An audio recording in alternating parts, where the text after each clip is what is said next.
Hi everyone, nice to see you again. My name is Lanxin Jiang. I just graduated and now I'm joining Stony Brook University. Today is a great pleasure to present our work towards real-time financial statement fraud detection using machine learning. So this project is currently under R&R at Management Science, and any comments, questions are welcome. So in this project, our research question is, can we improve the timeliness of machine learning models in financial statement fraud detection? The motivation is that financial statement fraud usually takes an average of 6 years to be discovered, and the inspector investigation preferences contribute to the fraud remaining undiscovered. So we know that in the dataset, we have so many false negatives, that is the undiscovered fraud, and that will hinder the models that are trained based on this dataset. That will hinder the model's ability to detect the fraud in a timely manner. And here is what the current models are doing. So current models, they cannot support real-time financial fraud detection because to avoid the problem, the false negative problem I mentioned before, they focus on retrospective detection, meaning that they usually focus on more outdated datasets. For example, focus on the dataset up to 2012, so that most of the financial statement frauds have already been known at that time. If you look at this plot, it shows that the cumulative percentage of the fraud, or AAERs, can only be discovered after around over 10 years. So that is what the current models are doing. And we know definitely if we want to use a similar approach to build a model to detect more recent financial statement frauds, for example, after 2 or 3 years after the financial reports are issued, then most of the financial statement frauds are unknown at that time, and the model cannot do very well in detecting the financial statement frauds. So our proposed solution is like this. So conceptually, we try to estimate the likelihood of false negatives and use it to adjust the model's predicted probabilities. And operationally, we propose this method called positive unlabeled learning, or PU learning, which works in this way. So the traditional approach, or our benchmark, is trying to estimate the predicted probabilities of fraud. But what is different for PU learning is that it tries to estimate the label probability for each instance. So here, the simplest scenario is that we assume every positive cases are selected by, for example, the ACC completely at random to be inspected.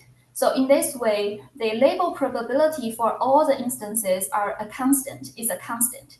But we know this is not realistic because in real life, the ACC usually select the targets based on, for example, the distance between the ACC office and the headquarters and the risk that the company can have a financial misstatement.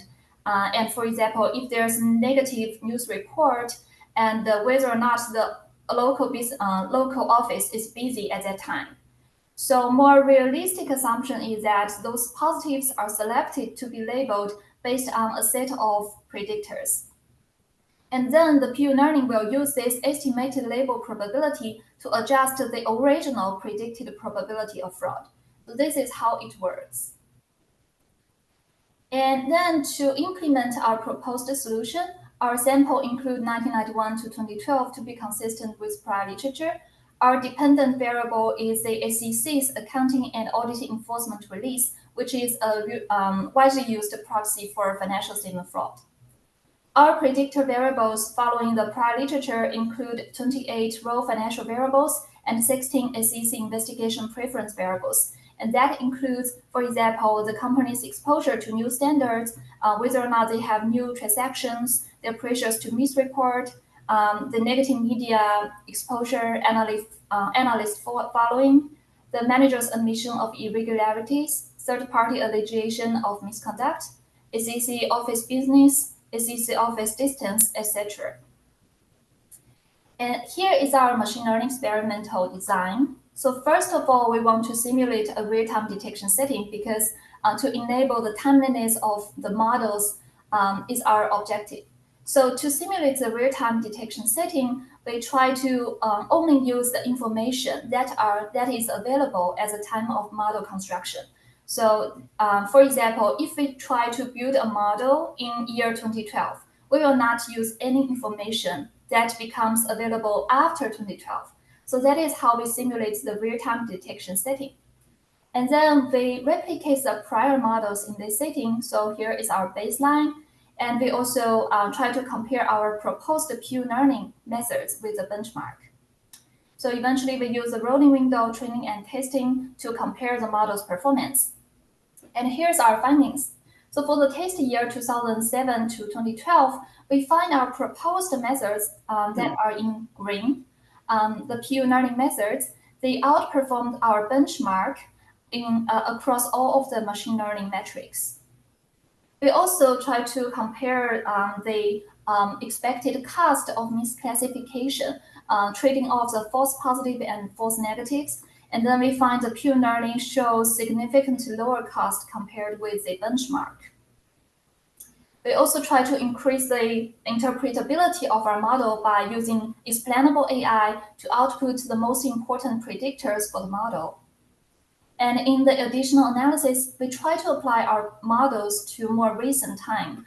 And we find that pure learning still have significantly higher catch rate of the fraud compared with the benchmark model. So to conclude, in this research, we show that pure learning can enable stakeholders to assess fraud risk in a more timely manner.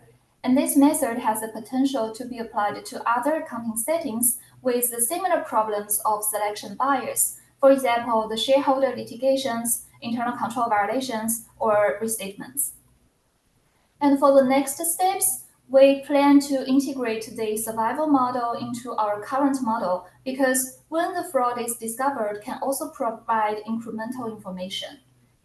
In addition, we also want to incorporate some new features available in real time. And what we are thinking about is we can include the deceptive linguistic cues from conference calls, and maybe we can include the insider trading profitability and more. So that concludes this presentation. Thank you for your attention and feel free to contact me